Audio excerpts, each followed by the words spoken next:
বন্ধুরা, আজকে চলে আসলাম জামালপুর মাদারগঞ্জের গাবের গ্রাম বাজার।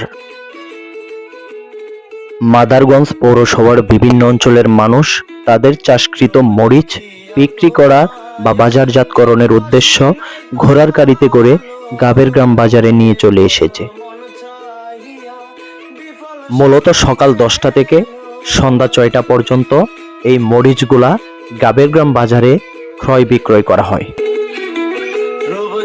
এবং সন্ধ্যার পর থেকে শুরু হয় সেই মরিচগুলা টাক বোঝাইয়ের প্রক্রিয়া। আমরা সবাই জানি বাংলাদেশ কৃষি প্রধান দেশ, কিন্তু কৃষি প্রধান দেশ হওয়ার পরেও মূলত জামালপুর অঞ্চলের মানুষ সবচেয়ে বেশি কৃষি নির্ভর। এখানকার মানুষগুলা কৃষি পণ্য উৎপাদনের সাথে সরাসরি সম্পৃক্ত। এখানকার মানুষ